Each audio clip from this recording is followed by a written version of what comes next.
अंधन्तमः प्रविशन्ति ये संभुतिम् उपासते ततो भूय इव ते तमोजौ संभुत्यां रताः।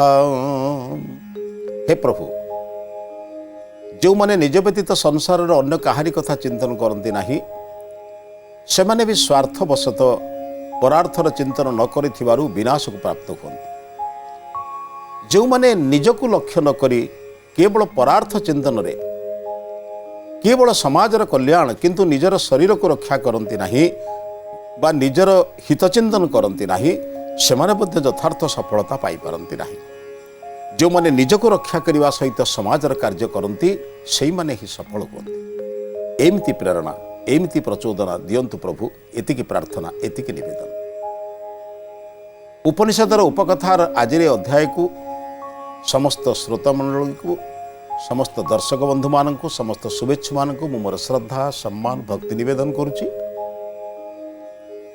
आमे बारंबार एक कथा आलोचना करुछु संभूति आउ असंभूति और संभूति।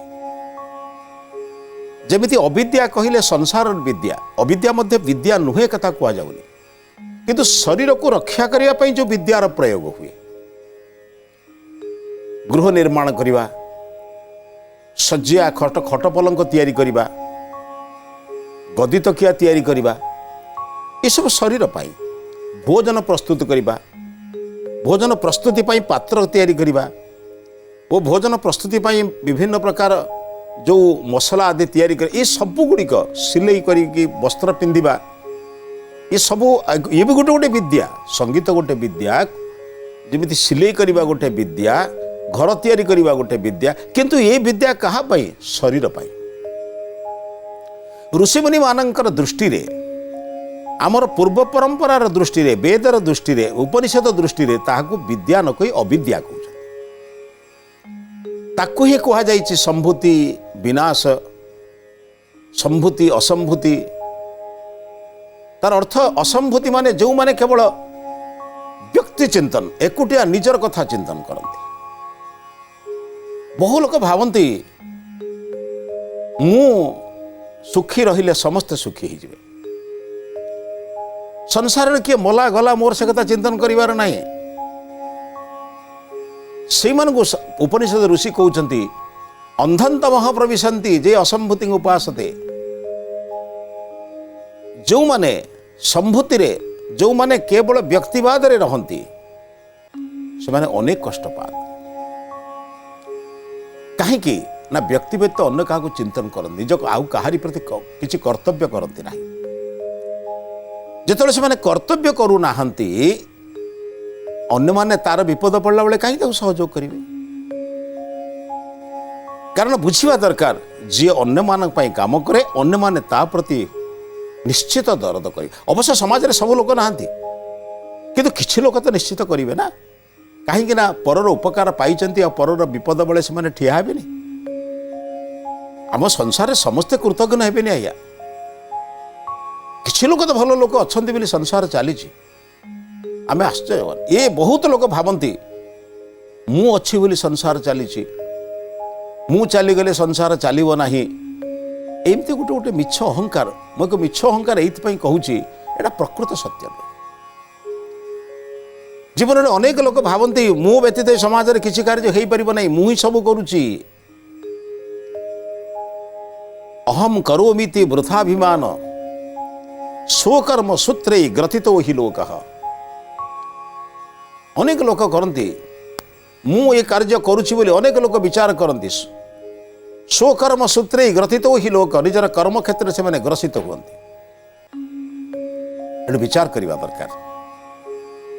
अहम करोमीति वृथाभिमान, मु करुच्ची बोली गोटे वृथाभिमान। मु करूनी अनेक जिन सब एकुटिया किसी करें। मोर आंगुली अच्छी, आंगुली चालना करी, किंतु हारमोनियम ना शब्द कौट आसो। मोर हाथ अच्छी, जो ढोलक न हो शब्द कौट बाहर। मोर आंगुली मोर हाथ अच्छी, किंतु जदि लंगड़टे न हो भूमिकर्षण केमी करी, मुझे एकुटिया सब केमी करदेवी। ये भूल धारणा। वस्तुर सहयोग नले व्यक्तिर सहयोग नकले मु कार्य सफल हो पारि ना। तेणु वस्तुर सहयोग व्यक्तिर सहयोग जो मुझे सफल होउची एकुटिया से अहंकारी कहीं ज्ञानी लोक विचारशील लोक एक कथा केबे कहे अविचार लोक कहे जे प्रकृत मु ही सब काम करुची। तेणु बंधु अनेक लोक जो मानकर मुंडरे गोटे कथा प्रवेश करिछि जे अहम करोमीति वृथाभिमान मु करुछि बोली गोटे वृथा अभिमानी से माने कहते से माने प्रथमे बुझिबा दरकार ये अभिमान केते दिन लो ये आसक्ति केते दिन रो एक बुझी गले संसार प्रकृत चित्र आम दृष्टि को आसी आप जानते सब जिनस सबुथिरे देखा जाए आखिरे सब कथा देखा जाए एक्सरे जंत्र द्वारा रंजन रश्मि द्वारा आमे जानू शरीर भितर क्यों प्रक्रिया क्योंठी कौन दोष त्रुटि रही। दूरवीक्षण जंत्र द्वारा दूर को लक्ष्य करा जाय पारे अणुवीक्षण द्वारा छोट छोट जिनिस देखा जाए एमती सब जिनिस को देखा सब कथा ना सेमती संसार यथार्थ तत्व को जानापी सेमती वैराग्यर दृष्टि दरकार साधकर दृष्टि दरकार साधना क्षेत्र में रहिले जाई सब नरे समस्ते से सत्य को अनुभव करि परिबे समस्ते जो सुख को अनुभव कर सुख प्रकृत अच्छी कि नहीं चिंतन करने दरकार प्रकृत ये सुख अच्छी कि नहीं भले भर्तृहरि कहला भाया बहुत सुंदर भाव श्लोक लिखिं जे स्वा सुरपति कपी न माने पाखरे थिबा इंद्र को मध्य से भय करे ना निजर हाड़ को हाड़ चुबेला बेले निजर जिह्वा फुटी जाई जो रस बाहरुची से रस को खाऊची निरुपम रसम अनुपम रसम पाऊँ अनुपम रस को ग्रहण करुच्ची किंतु निजर रक्त को खाऊची से रहस्य समस्त बुझीपारे गोटे आश्रम कथा जड़े सन्यासी बड़ सुंदर भाव में बहुत लोग माने पाखे चेला माने छात्र कहीं ना पाठ पढ़ा सन्यासी जनती लोक को धार्मिक उपदेश दिखती भल कथा कहती माने जो विद्यालय में जमी गुरुकुल पाठ पढ़ते सेमती नुहे छोट 20टे गाँव में आसी मैंने करदे गाँव में गोटे गाँव सीमांत गोटे नदी कूल आश्रमटे कर रही गाँ लोक मैंने खाया पीया दिखती सबकि करते गोटे छोट पिलाटे छोट बेलू 5-7 वर्ष बेलू अनेक समय तार गोटे भल लगे आश्रम को जाए आश्रम जे गुरु निकट में बसे गुरु ताकू प्रार्थना शिखाते जो गुरु प्रार्थना करें सागे प्रार्थना करे गुरु जितेबाला कौन सी मंत्रपाठ करती सागर मंत्रपाठ करे धीरे धीरे धीरे धीरे मंत्रपाठ शिखीगला धीरे धीरे गुरु जो श्लोक पढ़ती श्लोक भी शिखिला जो भजन करती भजन शिखीगला शेष गुरु जिते कौन सी प्रसाद करती जो भोजन भाजन तैयारी कर प्रस्तुत ताकू भी टे दिखती से भोजन करे एमती होगला ये पिलाटी केवल घर को आसे खाइबा शोवाई अनेक समय तो आश्रम खाई दिए केतल केमती खाइबा शोवाई आसे नहले प्राय समय आश्रम रहे पाठपढ़ा समय है गुरु देखले बाबा पाठपढ़ा सारा पर आसब कि पाठपढ़ा होता बेले आसबनी किंतु से पिला सब अपेक्षा करे केमिति पाठपढ़ार समय सर मुझे जाए विद्यालय को जाए पाठ पढ़े बाकी छुट्टी हो गला पर निश्चित आश्रम बाट होकर आस गुरुजी को प्रणाम कर साधक को प्रणाम करे नियमित जीवासा करे धीरे धीरे विद्यालय पाठपढ़ा सरला आउ से ग्रामीण दृष्टिकोण जी विद्या पढ़ी से विद्यार जी पाठ पढ़ला से गुरु सहित भल संपर्क सबुदिन जाए सबुदिन आसे दिने किछि दिन गला देखिले आउ शिष्यटी आसुना मासे 2 मास 3 मास गला पर दिने से फेरिक आसिकी गुरुजी को प्रणाम कला गुरुजी कहले बापा कुआड़े जाइथिलु कि रे काय हाउ तो तोर देखा साक्षात नहीं कुआड़े जाइथिलु कि 2-3 मास अंतर जो देखा गुरुजी पचारे स्वाभाविक पिलाटी तल को मुह कर कहले गुरुदेव मोर विभागर हम बोली आउ मो बापा मते अटकई थिले आउ विभिन्न जगह को जाऊँ आम देखुलु क्या मत देखापी लोक आसुले कहते गुरुजी टिके हसीदे हसी देखला वाह बढ़िया है रे तो गोटे काम कर तू बाप माँ ठारू गलु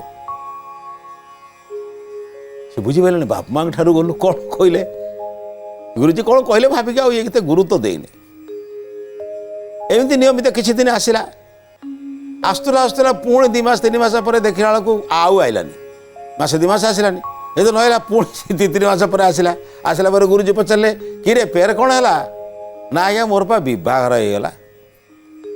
ଏଇ ଯେଉଁ ଦେଖା ଦେଖି ସବୁ ହେଉଥିଲା ନି ତାରି ଭିତରେ ଗୋଟିଏ କନ୍ୟା ମୋ ପାଇଁ ସ୍ଥିର କରିକି ବାପା ଗୋଟିଏ ଜାଗାର ବିବାହର କରିଦେଲା। କହିଲା ବାପା ଗଲୁ ତୁ ଏବେ ଆଶ୍ରମରୁ ଗଲୁ। ସେଠୁ ପୁଣି ଗୁରୁଦେବ ହସିଲେ କହିଲେ ଆଶ୍ରମରୁ ଗଲୁ। ସେତେବେଳେ କହିଥିଲେ ବାପା ମାଙ୍କ ଠାରୁ ଗଲୁ, ବର୍ତ୍ତମାନ କହିଲେ ଆଶ୍ରମରୁ ଗଲୁ।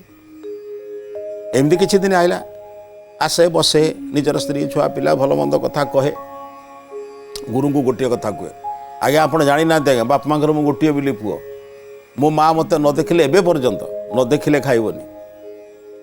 ବର୍ତ୍ତମାନ ପର୍ଯ୍ୟନ୍ତ ମା ମୋତେ ଆଗେ ଖାଇବାକୁ ନ ଦେଇ ମୋତେ ଭଲ ମନ୍ଦ କଥା ପଚାରେ ଏକୁଟିଆ ଆଉ ଦେମିକିରି ତାକୁ ଦେମି। ଛୋଟ ପିଲାବେଳେ ହେଉଥିଲା, ବର୍ତ୍ତମାନ ମୋର ବିବାହ ସରିଲା ପରେ ମଧ୍ୟ ସେ କଥା ବୁଝୁଛନ୍ତି। ଆଉ ବାପା ତ ମୋ ସହିତ ନ ବସିଲେ 5 ମିନିଟ୍ ମୋ ଭିତରେ ନ ବସିଲେ ମୋ ପାଖରେ ନ ବସିକି ନ ଶୋଇଲେ ମୋତେ ଭଲ ଲାଗେନି। ମୁଁ ଶୋଇଥିବି ମୋ ପାଖରେ ବସିବେ, ମୋ ମୁଣ୍ଡକୁ ଆଉଁସି ଦେବେ। ମାନେ ଯେମିତି ଛୋଟ ପିଲାବେଳେ ମୋ ମୁଣ୍ଡକୁ ଆଉଁସୁଥିଲେ ସେମିତି ବର୍ତ୍ତମାନ ବି ଆଉଁସୁଛନ୍ତି। ତେଣୁ ସେଇଥିପାଇଁ ମୁଁ ବାପା ମାଆଙ୍କୁ ଛାଡ଼ିକି ଆଉ ଘଣ୍ଟେ ଆଉ କାହିଁ କହୁଛନ୍ତି ସ୍ତ୍ରୀ କଥା। ଭଗବାନଙ୍କ କୃପାରୁ ଭଲ ସହଧର୍ମିଣୀଟିଏ ମିଳିଛି ଆଜ୍ଞା, ସିଏ ମୋ ବିନା ଗୋଟେ ମିନିଟ୍ ବଞ୍ଚିପାରିବ ନାହିଁ। ମୁଁ ଯେତିକି ସମୟ ଆପଣଙ୍କ ପାଖକୁ ଆସୁଛି ସେତିକି ସମୟରେ ସେ କୁହେ ଗୁରୁଜୀଙ୍କ ପାଖରେ ଯେତିକି ସମୟ ରହୁଛ ଘରେ ରହିକି ଆଲୋଚନା କଲେ ଆଉ ମୁଁ ଭାବୁଛି ମୋ ସ୍ତ୍ରୀ ଭଳି ଦୁନିଆରେ କେହି ସ୍ତ୍ରୀ ନାହିଁ। ପ୍ରକୃତ ବହୁ ଉପକାର ସେ ଭଲ, ମାନେ ତାର ସ୍ତ୍ରୀର ମାଆର ବାପାର ପ୍ରଶଂସା, ଏଇଟା ବି ସ୍ୱାଭାବିକ କଥା ହେବା ଉଚିତ। ପିଲା ଯେତେବେଳେ ବାପା ମାଆଙ୍କ ପ୍ରଶଂସା କରିବ ବାପା ମାଆଙ୍କର ସମସ୍ତ ଶ୍ରମ ଲାଘବ ହେଇଯାଏ। ଏଇଟା କରୁଛି। ଗୁରୁଦେବ ହସନ୍ତି, କହିଲେ ବାପା ସଂସାର ପ୍ରକୃତ ରହସ୍ୟ ତୁ ବୁଝିନେଉ ବୋଲି ଏକଥା କହୁଛୁ। ଠିକ୍ ଅଛି ବୁଝନ୍ତି। ଏମିତି କିଛି ଦିନ ଆଇଲା, ପୁଣି ଗଲାବେଳକୁ 1-2 ମାସ ଆଉ ଆସିଲାନି। ଗୁରୁ କାହିଁ କିଛି କହିବେ, ବୟସ ବଢ଼ିଲାଣି ସେତେବେଳକୁ ଗୁରୁଙ୍କର ଅନ୍ୟ ବନ୍ଧୁମାନେ ଆସୁଛନ୍ତି, ଅନ୍ୟ ଲୋକମାନେ ଆସନ୍ତି, ଗୁରୁଙ୍କର ସେବା କରିଦିଅନ୍ତି, ଖାଇବା ପିଇବା କଥା ବୁଝି ଦିଅନ୍ତି, ଗୁରୁଙ୍କର ବସ୍ତ୍ର ପ୍ରକ୍ଷାଳନ କରିଦିଅନ୍ତି, ଟିକେ ପରିଷ୍କାର ପରିଚ୍ଛନ୍ନ କରିଦେଇଯାଆନ୍ତି, କାମ ହେଇଯାଏ। 2-3 ମାସ ପରେ ପୁଣି ଦିନ ଆଇଲା, ତାକୁ ପଚାରିଲେ କିରେ କୁଆଡ଼େ ଗଲୁ କି, କୁଆଡ଼େ ଯାଇଥିଲୁ ବାପା? ନା ଆଜ୍ଞା କ'ଣ କହୁଛି ମୋର ବା ସନ୍ତାନଟେ ପୁଅଟିଏ ହେଇଯାଏ।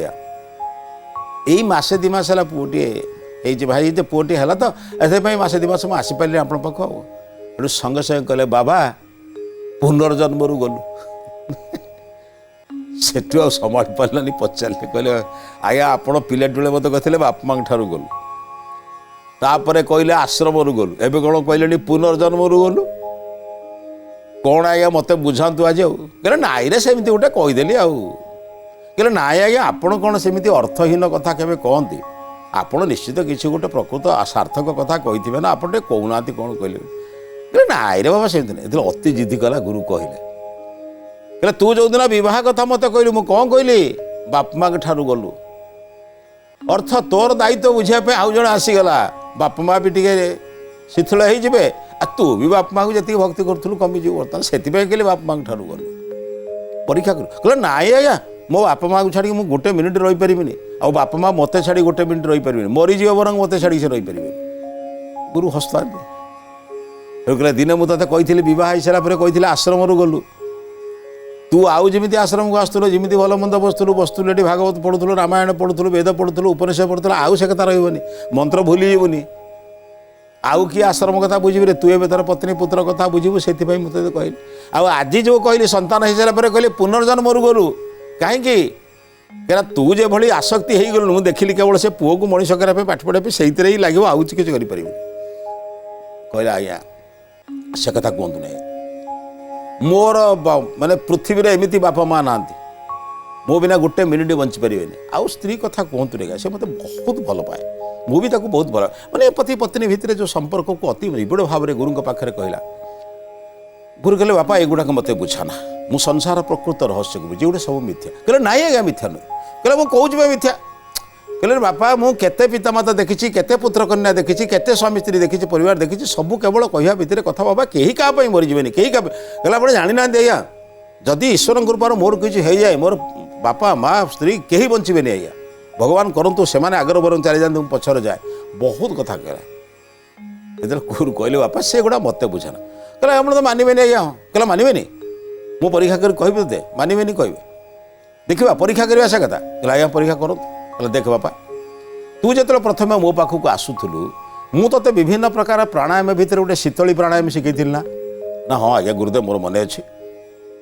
ଶୀତଳୀ ପ୍ରାଣାୟାମ କରିବା ଦ୍ୱାରା ଦେହଟା ଶୀତଳ ହେଇଯିବ। तते तो विभिन्न प्राणायाम शिखी भ्रामरी शिखी भर्तृका शिखी अनुलोम विलोम शिखी विभिन्न कथा तते शिखी कि गोटे शीतली शिखी मन अच्छे तार एटू लक्षण कहीदेला एमती कले एमती हेले जीव एमती ऊपर उठे जहाँ सब बुझेदेला शीतली प्रकरण कहला मु तते गोटे कथा कहे शुणु तू ए घर को जीवु घर को जाई संध्या पर तू घर को जीवु जाई घरे तो स्त्री को कहबू माँ बसी माँ को शुणेला भाया कथार कहबू जे मु गुरु पाखु बर्तमान आसिली देहटा कहीं रास्तार टे मत भल लगुनि टे ज्वर ज्वर भाया लगुच मुंडटा कहीं बुलाऊँ पेट भल लगुनि दी तीन लक्षण कहू मुझे शोची जदि मोर किछि हो जाए ताहले तुम गोटे काम कर सबु चेष्टा सत्वे जदि विफल हम ताले मो गुरु को खबर दब एटू स्त्री पाटे हाथ दे कहला एमती अशुभ कथा पाटे धरनी माँ कहला अरे तो मुंड खराब है कौन तुम मूर्ति मु अशुभ कथा कहीं पाटे कर सब कथा कही सारापर से शोला एवं शोला पर शीतली प्राणायाम आरंभ कला शीतली प्राणायाम आरंभ करने द्वारा तार पाद ठार बर्तमान शीतल ही बर्तमान मस्तिष्क पर्यंत गला राति पत्नी पाद सेवा करने उद्देश्य गला बेले जिते पाद को स्पर्श कर दे शीतल लगी शबर जमी अवस्था हुए देखिए तेणु सी अत्यंत रड़ी छाड़ी बड़ पाटे कहला माँ दौड़ी आस देख कौन अवस्था है तुम पुअर अवस्था कौन मैंने कांदिकी तले पड़ जाए लुटिकी मुंड पिड़ी दे कौच कि भाग्य थिला मोर कहीं नुआ पिलाटे जन्म होती माने मो भाग्य माँ आसिक देखिले सतर सतर अवस्था कौन करवा आज्ञा सब लोक जमा हो कहले आज्ञा किए बुझेला आम सब अनेक देखी ना कि जिते विपद आप रोग हो सब डाक्तर हो जाती ये टेबलेटा खाई नहीं से खाई नहीं जिते आप विपद पड़ते अनेक लोक भी वकिल हो जाते कहते ये काम करदे थाना को कहीदे वकिल करदे यह करदे केस करदे हजार कथा कहते सेमती अनेक लोक अनेक प्रकार कहले आ गला तो गला आ कौन करवा भाग्य थे मृत्यु एमती हुए अनेक कथा समस्त ये सब शुणुची एमती करदे पूरा निश्वास बंद कला बेले सब शुणुची सब कथा शुणुची से सब समस्ते जिते देखिले कौन करेंगे ये पत्नी कहला कहला या जीवा पूर्व से मत कही गुरुदेव को टे डाकिबे जदि सब चेष्टा विफल हुए आम तो जिते चेष्टा कलु कि होनी कौन करिया गुरुदेव को डाकिया गुरुदेव तो सब जानी से गुरुदेव हाथ गोटे कौन पुड़िया धरिकी आइले गुरुदेव पुड़िया धरिकी आसिक पचारे करी कौन है ना यही पा 4टा बेले जाइला अपराह्न संध्या बेले घर को आश्रम घर को आइला भल पिलाटा कौन है ना आज्ञा आसिक बाटर तो कहला खाली आश्रम घर को आस मझे से 2-4 कियारी पार होकर आसला बेले कहला मुंड बुलाऊँ पेट कौन हो मत जदि किसी हुए मो गुरुदेव को डाक आपण कथा कही आज्ञा से देखिले किसी लोक भी 10-20 जन ठिया होती गुरु सब कथा शुणिले कहले गोटे बाट अच्छे कहले कौन ना मु गोटे विष पुड़िया आनी तुम क्षीर टी आण से बहुटी जा सागे सागे क्षीर टी आणला कहले यहीटा को गोल देखी जी पी जड़े मरीगले ये बंचीज जिमिति एक शुणी गाँ सारा लोक आगे दौड़ी पड़े काले सांग भाग पड़ जाव कौन कर कहीं पाखे रही किंतु बाप माँ स्त्री आउ कुआड़े जी रही छोट पिलाटा तो शोची आ कौन कर 4 मासर पिलाटा से सेजरे शुई सी आ कौन जानी सब पलैला पर समस्त दूरे दूरे अनुंट कौन हो अवस्था देखा गुरुजी कहले बापा को कहले तू क्षण तो कहूलु मत मुखाग्नि दवा कथा तोते मुखाग्नि मु देमी तुम बड़ मत कांदुलु बहुत बयस आसिक बर्तमान अधिक कहले तुम गोटे काम कर तुम पी दियो तुम पीदेले गला काम से लगा तार कौन असुविधा है पीदेला बास से बंचीज काम से लगला कौन वंश तो रखा है असुविधा कौन तुम तो वंश परवर्ती वंश भी रखा है से कथा पीबार असुविधा नुहे जे कि पीदेला पुणी जदि प्रकृत जदि से न बंचला ताले मत अविश्वास कर एते दिन धरी तुम पुल मो पाक जाइला भल पिलाटे हो गला भल विचार मुताबिक आज मो अविश्वास कथा कहूँ तुमको विश्वास भी ना नहीं आपण प्रति विश्वास ना आज्ञा जदि किसी सेमती हम ऐसी को मुझे जी आपड़ जो कथा कहले पिलाटा बंचब ना लाभटा कौन हम बरंग एमती जहाँ अच्छे कष्टे मष्टे बहुटा मुहूर्त से पिलाटीर मुह को चाह आम चाषबास कर भल मंद कर चली चली जीव कौन बाटे गड़े माँ को कहले तुम कौन कर माँ कहला मु कौन राजी मो पिला बंचब मु कौन मरती ना ना मोर बयस आसुच्च बंचापी कि जानी छोट पिलाटा 4 मासर पिलाटा एक ये बहुटा पाखे केमी कर यार बंचा न बचा जहाँ से पिलाटा अमनीष हो आउ जहाँ हेले भी सुधा से पिला मुह को चाहिए बंचीजी शेष पत्नी को जिते कहले पत्नी कहला मुझे जानुची आज्ञा मो विधवा जोग बहुत कष्ट जीवन यापन करी किंतु मुझे संतान को आनी संतान को अनाथ करके मु कुआड़े जीवी मु पीदेला जदि मृत्यु लाभ पर संतान टाक किए रक्षा कर तेणु आप क्षमा करतु ये सब कथा को शुणी सारा पाखर तो लोक मैंने बस ना सन्यासी टे कौतूहल कले आ कौन करवा पिलाटा मोर अति प्रिय थिला बरम माने कहीं तो आपण मैंने राजी हो ना गाँ लोक तो पलि गले आपण तो बापा माँ पत्नी हिसाब से देखुं आपण भी से कथा स्वीकार करूना ताहले कौन करिया मुझे पिलाटा को अति भल पाए सन्यासी है सत्य भी से पिलाटा को तो एत भल पाए जो पुओ ठार भल पाए तो गोटे काम करिया मु न पी दौची हेटू समस्ते जी से दूर थे दौड़ी पड़े आज्ञा सन्यासी जीवन परोपकार आज तो आप कौ संसार अच्छे ना पुओ अच्छे ना झी अच्छे ना स्त्री अच्छे ना किए आपन को झुर आपण जीवन तो परोपकार आपण पी दे सी से पुड़िया मिश्री आनी आनंद रे कौन कले क्षीर रे पी दे क्षीर रे गोले आनंद रे पी देले पी साइला परे कहले कहले बापा एबे प्राणायाम भंग करिकी निद्रा भंग कर निद्रा भांगिला जो प्राणायाम विपरीत प्राणायाम कर से प्राणायाम कर पुणी शरीर पूर्वावस्था को फेरला से गुरुदेव आउ मते कहवा दरकार नहीं सत्य को बुझीगली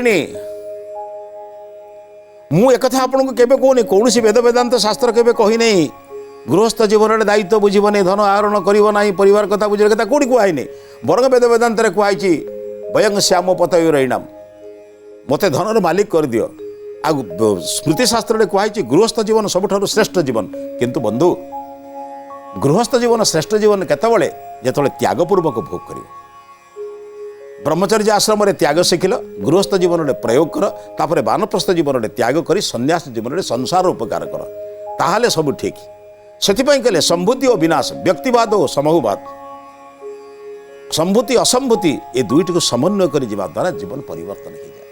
आज अध्याय को समाप्त करने पूर्व आज हितवाणी संपर्क में चिंतन कर संसार को भल पाइबा आवश्यक किंतु ईश्वर के बिना संसार को भल पाइबा ये केवल एकादशी दर्शी हम आसतु ईश्वर और संसार भितर समन्वय रखिबा जीवन प्रत्येक पाद को सफल प्रयास करवा यह द्वारा जीवन सफल हम ये विचार सहित आज अध्याय समाप्त करुच्ची समस्त